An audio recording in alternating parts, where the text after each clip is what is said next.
कोई प्यार सत्संग जी। मैं विनोद, जो लंदन इंग्लैंड में रहता हूँ, आपके समक्ष पूज्य मनीष साहब जी द्वारा लिखित ग्रंथ डोली हुई संगत दा सहारा में से कुछ अंश पेश करने जा रहा हूँ। आज कल से आगे पूज्य मस्ताना जी अपनी मस्त वाणी में आगे फरमाते हैं कि सो अब बाकी रहा है हिंदुस्तान। अभी हिंदुस्तान में दिल चाहती है कि मस्ताने सावन शाह निरंकार का प्रचार बहुत थोड़ा है, सो पहले कर दे पार, फिर खूब हिंदुस्तान में नशा करके गुणवाद और जस ऐसा होवे जैसा शाह बाहू और बुल्ले शाह तुम्हारा जस गाया है।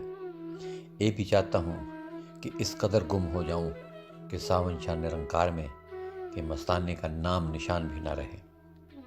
एक और बेनती करता हूँ कि बलूचिस्तान में मन निकाल ने मस्ताना को नंगा करने के वास्ते पीछे पड़े, जैसे द्रौपदी को दुर्योधन नंगा करने का जोर लगाया, उत्थे भी मेरे सावन शाह निरंकार ने कृष्ण का रूप तार के उनको नंगा ना होने दिया। इसी तरह बलूचिस्तान में भी हिंदू मुसलमान के जोर लगाने से मस्ताना को नंगा ना होने दिया। ऐसी ताकत सतगुरु ने बलूचिस्तान में दिखाई कि सब हैरान हो गए और मन को मार के अपने चरणों में ब्यास झुकाया। अभी सरसा हिंदुस्तान में ये बात फैल गई है कि मस्ताना 1 साल हुआ टट्टी पेशाब भी अंदर ही करता है, बाहर नहीं निकलता, अन्न भी छोड़ दिया है, सिर्फ सब्जी का आहार करते हैं। अभी ये सलाह करते हैं कि 1 दिन छोड़कर दूसरे दिन खावें, फिर 2 दिन छोड़कर सब्जी खावें। हमको रोम रोम में दुख है कि जालिम चोर ने सारी उम्र अंदर का पता ही ना दिया। तुम्हारे अंदर सावन शाह निरंकार बैठा है, छोड़ो अपना खाना पीना सोना, और ये आनंद ही चाहता है। एक एक मिनट में करोड़ा फौजां करोड़ा लड़ाइयाँ का ख्याल दिखाता है और 1 मिनट भी फुर्सत नहीं देता।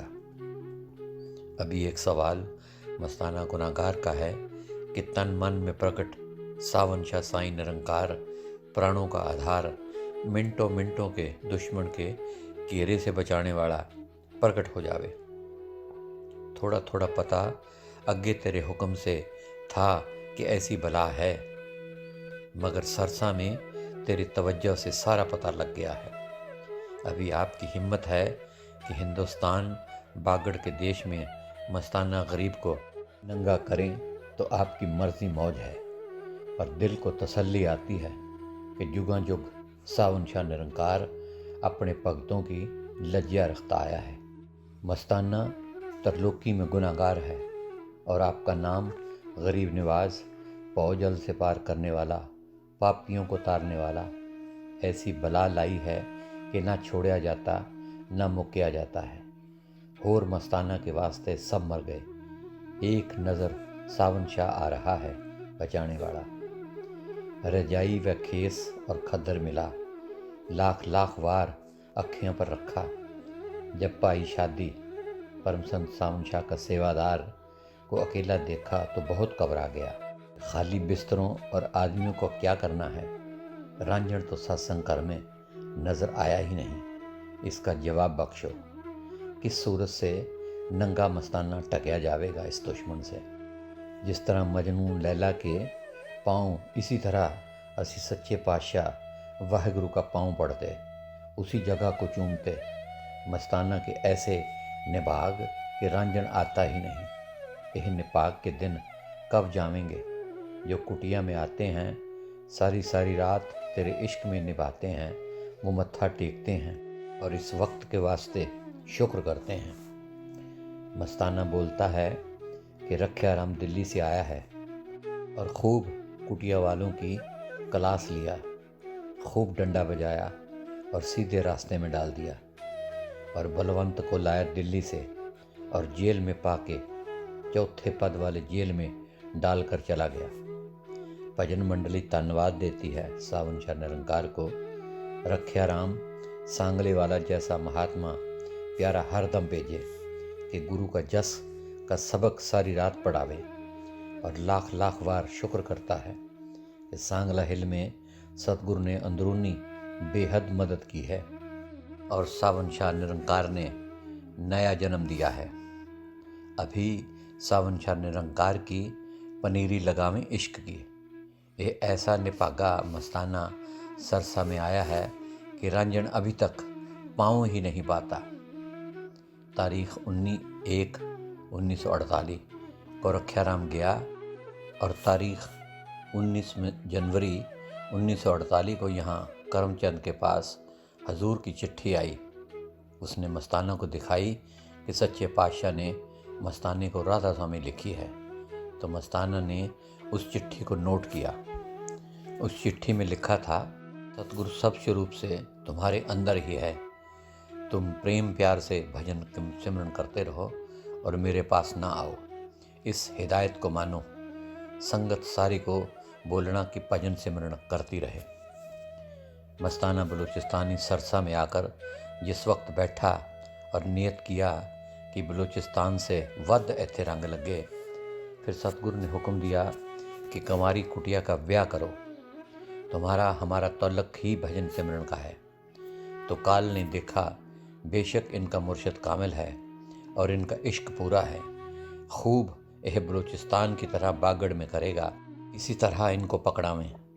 यकदम यह फौज अपनी रख दिया कि जाओ मस्ताना को भजन सिमरन ना करने दो।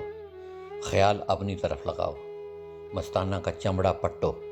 ना अब खाने का ना पीने का भजन सिमरन का वक्त मिलता है। फिर पता लगा कि काल ने पकड़ लिया।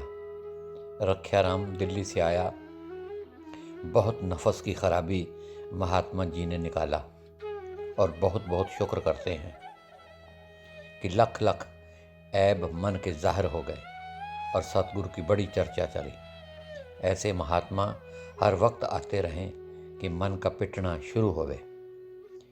महात्मा रखियाराम बोलता है कि राम रखा की तरफ से अर्ज़ है कि मैं मस्ताना जी की सच्चाई का बेहद मशकूर हूँ कि वाकई मस्ताना जी सच्चे और साफ दिल हजूर जी के आशिक हैं। सिवाय हजूर के इश्क से और कुछ नहीं।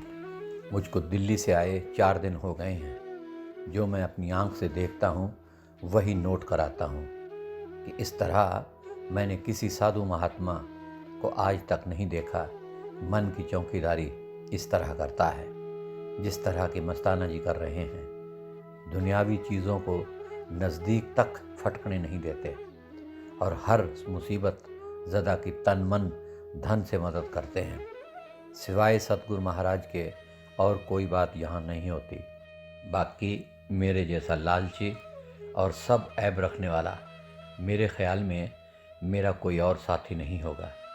इसलिए मैं सब भजन मंडली से और मस्ताना जी से प्रार्थना करता हूँ कि मुझ में भी जैसे कि यहाँ सतगुरु का भजन सिमरन चर्चा होती है करने की ताकत बख्शे, ताकि मैं भी अपने ऐबों को आपकी दया मेहर से दूर कर सकूं और भजन मंडली में बैठने के लायक हो जाऊं।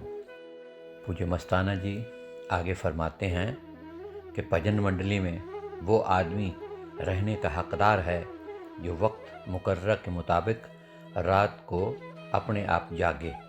भजन मंडली ये तजवीज़ करती है कि यहाँ जो आए रात के 12 बजे के बाद कोई न सोए। अगर इस टाइम के बाद कोई सोता हुआ पकड़ा गया वो खुद ब खुद बाहर निकल जाए। ये एक अदद अहद था जो कि वहाँ के महात्माओं से लिया गया, जिनमें दस्तखत सीताराम, दस्तखत न्यामत राम, दस्तखत मिट्ठू राम। जो कुछ कहता हूँ कान लगाकर सुनो। और महात्मा रखियाराम सांगले वाला बोलता है कि जल्दी चलो, इनका सैल करो और अपनी सुर्त को प्यारी आवाज़ में खिंच कर लगाओ। जब आसमान के अंदर सुर्त चलने लगी तो उनका सैल करो। तुम्हारे मस्तक आग और महफिल मौजूद हैं। सतगुरु से पूछकर जल्दी चलो और उसकी सैल करो। अपनी आंखें बंद करके पुतलियों को चढ़ाओ। महात्मा शिवदयाल झंग जिला का मस्ताना कुत्ता को डंडा लगाकर भजन कराने कुटिया में आया। और बोला कि असी 40 घर थे। सच्चे पातशाह ने ऐसा बचाया कि 1300 आदमियों ने हमला किया था, लेकिन किसी की हिम्मत न पड़ी, क्योंकि 40 के 40 आदमी भजन पर बैठ जाते थे। मुसलमान खुद बोलते थे कि इस शहर पर किसी फ़कीर का हाथ है। अभी शिवदयाल बोलता है कि मेरा मन बोलता है कि मेरे वास्ते कुछ न रहा, मेरा कुछ नहीं था, मेरे को भजन ही भजन होवे तो अच्छा है। जब हम कैंप में आए, 2 महीना कैंप में रहे। मुसलमान मिलिट्री हम पर निगरानी करती थी। हम सुबह शाम सत्संग करते और सिमरन करते थे और किसी से सारा दिन बात तक नहीं करते थे। हमारा कैंप हिंदुस्तान में अमन अमान से पहुंच गया। सतगुरु भी अमृतसर हमको लेने के वास्ते आए हुए थे। ये तो है अपार खेल जो सतगुरु ने हम पर किया।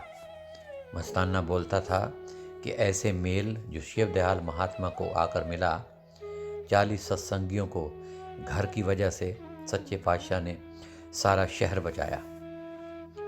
जो कुछ कहता हूँ कान लगाकर सुनो। रख्याराम सांगले वाला बोलता है कि अपनी सुरत को उस प्यारी आवाज़ में लगाओ। तुम्हारे मस्तक में बाग व महफिल मौजूद हैं। सतगुरु से पूछकर जल्दी चलो और उसकी सैल करो। अपनी आंखें बंद करके पुतली को चढ़ाओ और आसमान पर पहुंचकर उसका दरवाज़ा खोलो। जब आसमान के अंदर सुरत चलने लगे तो वहाँ की सैल करो। शरीर में बाहर देखो। तुम्हारी देही में अजब तमाशा है कि आसमान नीचे और ज़मीन ऊपर है। आगे शिवदयाल महात्मा बोलता है कि 8 साल हुए जब मैं ब्यास ठोकर लगने पर पहुंचा तो वहाँ सच्चे पातशाह से अर्ज़ की कि मुझे नाम बख्शें।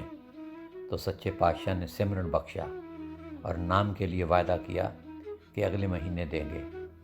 जब दूसरे महीने पहुंचा तो सच्चे पातशाह ने हुक्म दिया कि अगले महीने देंगे। अब मैं बहुत दूर, तकरीबन 200 या 300 मील दूर जाकर मुलाजम हो गया। 3 जेठ को मुलाजम हुआ और 7 जेठ को नाम मिलना था। मुझे मुलाजम हुए 4 रोज़ ही हुए थे। मुझे रुख्सत मिलनी बहुत मुश्किल थी, यानी कि छुट्टी मिलनी मुश्किल थी। जब सिर्फ 1 रोज़ रह गया नाम मिलने को तो मैं वहाँ जंगल में बहुत रोया कि मैं किस तरह पहुँचूँगा। इतना रोया कि मेरे कपड़े भी भीग गए। जब शाम को डेरा में मालिक के पास आया तो मालिक कंपनी बोला कि तुमने सुबह ब्यास जाना है। कि मैं समझ गया कि हजूर महाराज कोई खेल कर गए हैं, लेकिन मैंने उनको न बताया। मालिक कारखाने ने बोला कि ब्यास में हमारा काम है, जल्दी सुबह पहुंचो, वो करके आओ। उन्होंने किराया वगैरह भी दिया। मैं ब्यास पहुंच गया और नाम वालों में शामिल हो गया। मुझे बहुत से लोग बोलते थे कि तुमको नाम नहीं मिलेगा क्योंकि तुम्हारे घर कोई सत्संगी नहीं है। मैं बोलता था कि मुझे ज़रूर नाम मिलेगा क्योंकि सच्चे पातशाह ने खुद बुलाया है। सो मेरा अपना जाती तजर्बा ये है कि जो कुछ भी हासिल होता है रोने से हासिल होता है और रोने से ही अगला दरवाज़ा खुलता है। महात्मा शिवदयाल आया और हमको ये सिखाया कि रो और रात को जागो। कबीर साहब भी बोल गया कि रात को रो और जागो। और रख्याराम भी दिल्ली रोना लेकर जाएगा और सत्संगियों को भी भजन सिमरन करवाएंगे। शिवदयाल बोला कि मैं बोलता हूँ कि सरसा वालों के नसीब जागे हैं। तो एक आदमी तो प्रेम के गोले से घेर दिया। महात्मा शिवदयाल बोलता है कि यहाँ कुटिया में आने का तसव्वुर नज़र आ जाता है। और मस्ताना बोलता है कि सतगुरु रूप तार कर लान का पानी आया है, क्योंकि हम हर एक को देखते हैं, हर कोई सतगुरु के चेहरे को देखे। मस्ताना ने शिवदयाल को माल्टे दिया तो मस्ताना ने बोला कि खाओ। उसने बोला अगर खाता हूँ तो तसव्वुर टूटता है, अगर अब माल्टा खाऊं या तसव्वुर को देखूं। मस्ताना ने बोला तसव्वुर को पकड़, माल्टे को क्या पेशाब करोगे? मैं जाती तजर्बा यह किया है। धन धन सावन शाह साईं निरंकार का आसरा, धन धन सतगुरु के प्यारे महात्मा बाला। आई शादी सच्चे पातशाह का एक सेवादार मस्ताना गरीब का अर्ज़ है। कैसी सुनते थे कि तकलीफ़ में कि पीर उस्ताद के बिना इस मैदान में नहीं आ सकते। बुल्ले शाह बोलता है कि घुम्मण केर में बुल्ला अड़िया शाह इनायत कीता पार। सो शाह इनायत उसका मुर्शद था। सो मस्ताने गरीब का अर्ज़ है कि पीर उस्ताद गरीब नवाज होता है। सो सावन शाह निरंकार भी बाले का रूप तार के ब्यास में हिदायत करता रहा मस्ताने को। सो अभी जालिम केर अंदर का छुपा बैठा था। सो उनके साथ गुप्त बैठने में मुकाबला करना पड़ा। सो मस्ताने गरीब की पीर उस्ताद ही लज्जा रखने वाला है, और राम या भगवान या राधा स्वामी ये तो लफ्ज़ हैं। इस मैदान में कोई नहीं आ सकता बिना सावन शाह निरंकार से सिवा अभी दिल को मदद दो कि किस तरह चोर मारा जावे। क्योंकि सरसे में सतगुरु के निंदक बहुत रहते हैं। उन्होंने सुना है कि बलूचिस्तानी मस्ताना एक ऐथे कुटिया के अंदर गुफा बना के बैठ गया है। ब्यास वाले सतगुरु का भजन सिमरन करने बैठ गया है, और साल हुआ है तो टट्टी पेशाब भी अंदर करता है। किसी से कुछ लेता है संगत से, और कोई चीज़ वगैरह ना किसी को अंदर छोड़ता है। अपने सोने के पैसे जो बलूचिस्तान से आए उनसे खाता है और कुटिया बनाया है। सीताराम बोलता है कि मन मेरे साथ रोज़ रोज़ लड़ाई करता था। मैं रोज़ रोज़ बोलता था कि इस नाम को पकड़ो, तन शाह सावन शाही निरंकार दा आसरा। एक बलवंत महात्मा सांगले का, वो किसी साधु के साथ प्रेम करता था, दूसरा साधु के साथ भी प्रेम करता था। तो जब पाकिस्तान से चला तो सोना भी छोड़ दिया, और करोड़ों टोटे टोटे और करोड़ों सुराखों वाला साफ़ा और एक वास्कट, वो भी हज़ारों सुराखों वाली और टुंगों वाली थी, वही दोनों चीज़ें लेकर चला। और सोना चांदी नकदी वगैरह सब कुछ छोड़ दिया। साधु की चीज़ की कदर करो। साधु का लंगूरा ओढ़ नगन न होवे, साकत रेशमी पत खोए। देसराज ने चिट्ठी दिया। तन सावन शाह साईं निरंकार के प्यारे मस्ताना जी, तन सावन शाह साईं निरंकार दा आसरा। जिस दिन से कुटिया से निकाली मिली है, भजन सिमरन बिल्कुल मन नहीं करने देता। फ़कीरों का खुश करना कोई खाला जी का घर नहीं। फ़कीरों को खुश करने के लिए 12-12 साल लगाए, फिर भी फ़कीरों का खुश होना मुश्किल है। सतगुरु और सतगुरु के प्यारे फ़कीरों के बिना किसी से बात ना करो। सत्संग पर बलूचिस्तान से आए हुए बलूचिस्तानियों ने कहा कि मस्ताना मर क्यों नहीं जाता। तो सच्चे पातशाह महाराज जी ने जवाब दिया कि वो कई मस्ताने बनाकर मरेगा। उस वक्त मक्खन लाल मिंटो घुमरी वाला बैठा था। उसने वचन प्रेमियों को सुनाया। सीताराम बोलता है कि पहले तो सो सो के नहीं रजता था, और अब जब से फ़कीरों का संग हुआ है, अब जाग जाग कर नहीं रजता। भाई बाला शादी को मस्ताना जी ने चिट्ठी लिखी। उसका जवाब आया, सतगुरु की दया बाला शादी तेरा दास, मैनू इतनी खुशी है कि तू सतगुरु का प्यारा है। अब तक सतगुरु ने बिठाया परोपकार के लिए, और बलूचिस्तान का हिसाब निबेड़िया।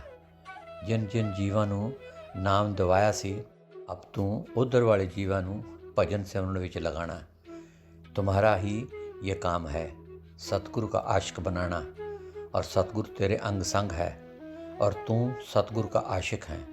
मैनू बड़ी भारी खुशी है, और सेहत ठीक रखना, और मेरी राधा स्वामी कबूल करना, और तू कोई फिक्र ना कर, सतगुरु तेरा मददगार है। सीताराम ने अपनी तरफ से बाला शादी को 3 बातें सुनाई कि सरसा में भजन मंडली बनी है सच्चे पातशाह की, और रोज़ रोज़ सच्चे पातशाह का कीर्तन और जस होता है, और सारी सारी रात खूब चर्चा होती है। असर ज़बरदस्त डालता है कि जो इत्थे अंदर आवे, तन सावन शाह निरंकार साईं दा आसरा लेकर आवे। बाला शादी ने फरमाया कि आसरा एक सतगुरु का ही रखो, और नाम सतगुरु नहीं देखा है और किसी ने नहीं देखा सतगुरु के सिवाय, और बग़ैर देखो नाम का आसरा कैसे ले सकते हो। और जो कुछ किया सतगुरु ने किया, उसका जवाब देते हैं बाला शादी, आप छोड़ गुर माही समाओ। बलवंत राम बोला कि सांगले वाला करतार सिंह लाखों रुपए का था, मगर भजन नहीं हो सका, माया वाला भजन नहीं कर सकता। गुरबाणी कहती है, ऊंट मनारे जे चढ़े, गेंद गुंबद ठहराए, राजा होए के भक्त करे, अचरज कहा न जाए। जो अमीर आदमी भक्ति में लगे, हैरानी की बात है। सो नेकी राम इस दौलत में होकर भजन करता है कि बड़ी हैरानी है। सीताराम बोलता है कि अंदर करने में तो सच्चे पातशाह ने कसर नहीं रखी, और बाहर करने में सतगुरु के प्यारे ने कसर ना रखी। धन शाह साहुन साई निरंकार दा आसरा, 3 लोक 9 खंड में सतगुरु से बड़ा न कोई, करता करे न कर सके, गुर करे सो होए। श्रीमान पूज्य योग मेरे सतगुरु जी के प्यारे, मेरे मस्ताना शाह जी, मुझ पापी गुनाहगार की तरफ से बारंबार आपको धन सावन शाह साईं निरंकार परवान होवे। आपका भेजा हुआ मनी आर्डर पहुंच गया है। शुक्रिया शुक्रिया शुक्रिया। ता ज़िंदगी आपकी मौजूदगी में मुझे क्या परवाह है, जबकि आपका हाथ मेरे सिर पर है। मेरी नज़र में सतगुरु जी और आप एक ही रूप हैं। फ़िलहाल मुझे और कुछ नहीं चाहिए, सिर्फ आपका दर्शन चाहिए। हरि हरजन दो एक हैं, बिंब विचार कुछ नहीं, जलते उपजे तरंग ज्यों, जल हैं बिखे समाही। जो प्राणी निस्तिन भजै, रूप राम तह जान, हरिजन हर अंतर नहीं, नानक साची मान। नाम रहो साधु रहो, रहो गुरु गोविंद, कहो नानक एह जगत में, किन जपियो गुरु मंत्र। तुमको आफरीन आफरीन आफरीन। कुछ दिनों बाद पहुंच जाऊंगा। दास फकीर चंद सांगले वाला। मन पापी की भजन मंडली वर्णन करती है। गुजर मेरी कैसे होवे सहेली इस मन के साथ, यह तो चोर चुगल छल कपटी कभी न आवे हाथ। गुर समझावे मैं समझाऊं, पुन पुन करता अपनी कात। काम न छोड़े क्रोध न छोड़े, लोभ मोह संग अति दुख पात। मान बढ़ाई जगत वासना, नित बढ़ावत जात। खान पान और भोग विलासा, इनमें सदा फसात। सतगुरु दाता शब्द लखावें, सो नहीं लेता दात। ऐसा दुष्ट कहाँ नहीं माने, छोड़त नहीं उत्पात। जम नगरी को दुख सुनाऊं, तो भी पै नहीं खात। सत लोग के सुख दर्शाऊं, भी कुछ प्रतीत न लात। कहूँ कहाँ लग एक न माने, मैं तो हारा जात। के करूँ उपाय न सूझत, नहीं या के विषयात। जो कुछ करें सावन शाह साईं, और न कोई दृष्टियात। सो गुरु प्यारी साध संगत जी, आज के लिए इतना ही। कल फिर पूज्य मनीष साहब जी द्वारा लिखित इस ग्रंथ में से आगे के कुछ अंश पेश किए जाएंगे।